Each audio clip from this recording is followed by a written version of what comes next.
Welcome back to the topic. Who's your source for all things Everton? My name's Colin Williams, and we're back with one of our player focuses. And today it is on Arnaut Danjuma.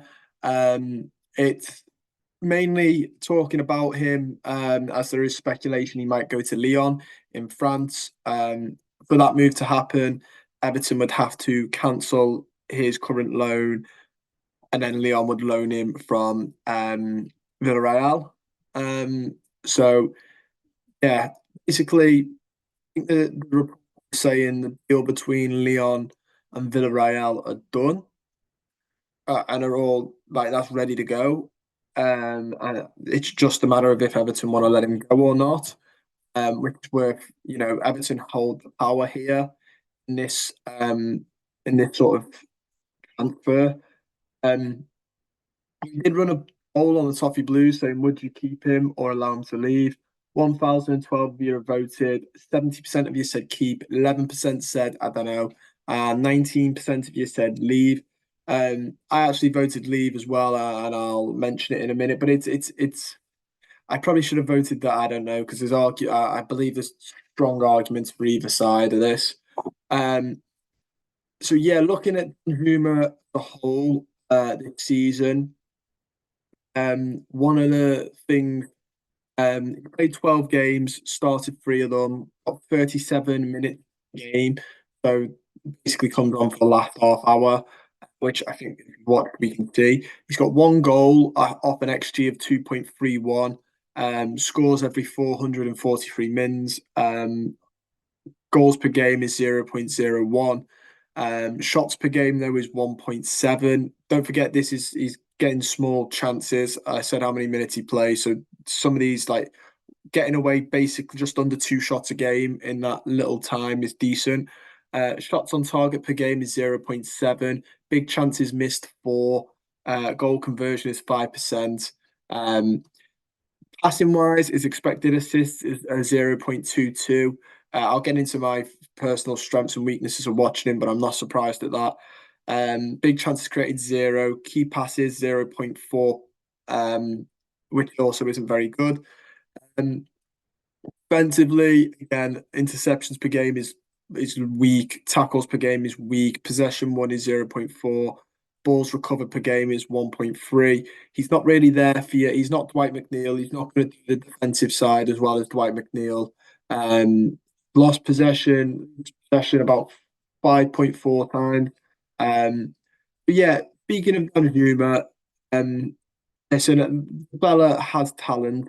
It's obvious. There's a reason we were chasing him and why Spurs wanted him. And, we wanted him that badly. We've gone again. But there is also a reason. There must be a reason that he wasn't getting games at Spurs and now can't get games at us.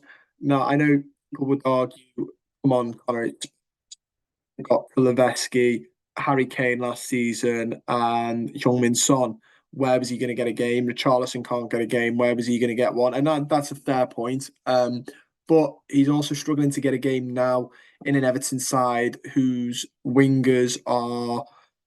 I'll say wingers because we don't, we play with one forward, but it's always going to be Calvert-Lewin. He's never going to play that forward role, because he's just not the type of build that we need for that or the right profile.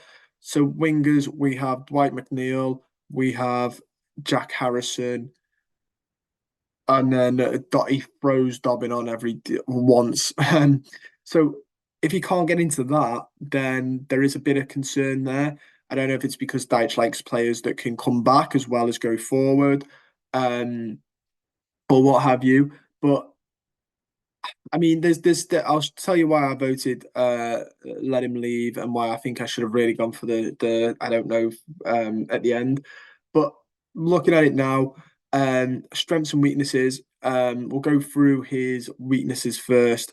Um, he, I don't know why he doesn't play. I'm not going to assume he's a bad trainer or any of that because I don't know. So that's purely speculating on the fact he doesn't get games, and I don't think that's completely fair to be judging him when I don't know. He might be one of the better trainers in training. That's just pure speculation, and I don't want to do that. So I'm not going to say anything silly like he doesn't train well because there's been no reports of that either. So they would just be wildly making it up.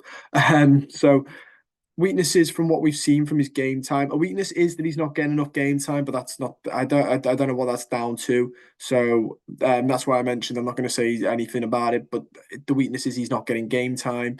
Um, his other weaknesses, um, I think his decision making sometimes in the final third is a bit hazy. I think there's a couple of times um, where he pass the ball and doesn't choose to pass the ball. Um, the Fulham game, I think, was one of them in the EFL Cup, where it was pretty, that was one of the problems with him. There were a couple of times where he'd run down the line and he wouldn't pass it and he'd shoot from there. And he is right-footed, but he can use both, but he is taking left-footed shots from there and they're hitting side netting because you are going to have to be really good at scoring from those angles. And I watched him in the last game, got game time in, might have been the Wolves one, thinking back, or it might have been it'd probably been the Wolves one, wouldn't it? Or was it and City. No, I think it was the Wolves one. Tell a lie, it was Palace. It was Palace in the cup. The games have come in so quickly. The Palace game I was watching, and he did the same thing, and it then clicked what might be the issue. Um, he hits the ball with a lot of power, but he hits it up, and he's quick. But we'll get on to his strengths in a minute. My gosh, there are a lot of them. But he did hits the ball too high, and it just goes side netting or it goes miles over. And I think if he could get his head over the ball, get his knee over it, and he could drill these shots he's having lower across the ground, I think we're talking it goals will just come in. I don't think keepers can get, especially keepers struggle with low shots anyway with power. There's no way keeping him down low enough for him with the way he hits the ball. Um, really, really great technique for him to start integrating into his style. Looking at the Palace game, a lot of his shots are inside the box. Some are blocked, some are attempted saves, but also some of them are going over. And I just think the ones in the side netting and going over, if he can hit those low, um, he's potentially got a couple more goals coming his way with that. Um, but yeah, that I think their passing, he could be a bit better passing in the final third. Shots could, I think he could aim for low shots mainly. But yeah, he's a player who can put up front, and he has shown in his career that he has got finishing. Obviously, we're playing him predominantly on the left because he didn't have the right profile for us. We playing up front, but I know for Villarreal he got up front. Um, Strength though, uh, like I said, he has been known to be a good finisher. His dribbling is very good. His pace incredibly quick and controlled dribbler of the ball. And he has that. I want to say like je ne sais quoi. He has that sort of. If you give him the ball, he'll try and take on everyone. We'll take on the majority, and we'll be able to create something out of nothing. He has that. He can create something out of nothing. We could be struggling to break teams down with passes, and Danjuma just runs at them and causes complications and gets his shots off, which is how most of his shots have come across. And they've come from him driving down the line, doing some nice footwork, but mainly just going straight direct down the line, bang shot. And he does have that, and we do lack players of that ilk. I Other than Danjuma, I don't know another player in this team that when they get the ball, I think could take, has that ability to drive at teams, make them on the back foot and do something like that. Dwight McNeil is a very good player, but I don't think he's got the raw pace and the dribbling that Arnaut Danjuma does to do that. I don't think he does. Same with Harrison. They're both good players in what they do, but they are not that type of winger.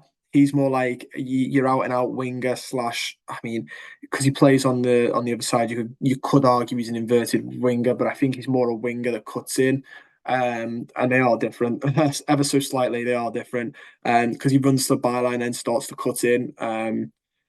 Whereas like the other two are more like McNeil is, I'd say, more of a wide midfielder, Jack Harrison, he is more of an inverted winger slash inside, wide playmaker because he cuts inside more often. But Danjuma is more of a winger, get it down as quickly as you can to the byline and then shoot. Um, and we don't have anyone that has that ability to do what he does. Um, all the pace he might be. I mean, I know Onana has ranked as the quickest player, but I'm talking like in-game scenarios where I've seen players run at teams. He might be one of the quickest running at teams, in a controlled dribble as well. Because running is fun. You can run quick without the ball, but throw a ball between your legs, and it's a lot harder to get to that speed. Especially in a control, where you're not booting the ball from 10 miles in front of you and running at it. So, yeah, he does offer that. And I think he has the potential. There will be some, if we keep him, there will be some games this season where he wins it by just grabbing the game by the scruff of the neck. He is that type of player where he will win your games just on a bit of magic. The reason I said sell and slash I don't know now. I wish I'd voted I don't know because like I said, all those positives are the reason to keep him. The reason I said sell though is because of how little we're playing him. He's taken up a loan spot, and we're not playing him. He's not getting the game time he wants either. I just think if we cancelled his loan and he went to Lyon, and we got the loan spot back, it would give us more leeway to get more bodies in the door that we might play more. Like there's not a 100% guarantee, but there's surely there are players that the team are looking at that we might play potentially more than him. Um, Obviously Dwight McNeil's injury plays into account, and I think that's why most people voted to keep him. People are a bit like, well, who's replacing Dwight McNeil now? It would be Danjuma, but I would argue maybe there's players out there that Deitch and his team like a bit more for that left hand side, slash potentially right hand side. You could switch Jack Harrison over there. Um, yeah, I think it's more. I don't know. Obviously, we are now 11 days into the transfer window, and if we cancelled his loan, we would have to get bodies in relatively, quick. And it's what's on the loan market as well, who's out for loan, who's available. Um, it's a tricky market. So that's why I think I'm more, I don't know now. At first, I was just like, yeah, get rid because we need a loan spot and he's not getting the game time, so it'd be better for everyone. But now I'm sort of like, I don't know, just because of the Dwight McNeil injury and the loan market is tough as it is, but it is January, which makes it 10 times tougher to get stuff done. Um, I'm bordering on I don't know now, to be honest. But yeah, that was basically the summary of Danjuma is that I don't know. There are pros and cons to letting him go and keeping him. Just like with him and any other player in the world, there are pros and cons to him. Hopefully, this has sort of explained it a little bit more, the feelings of it, and the focus. Don't forget to like the video, subscribe to the channel if you're not already, and comment below your thoughts. Would you humor? Would you let him go? Free up that loan spot? Let me know. Look forward to reading them. See you soon.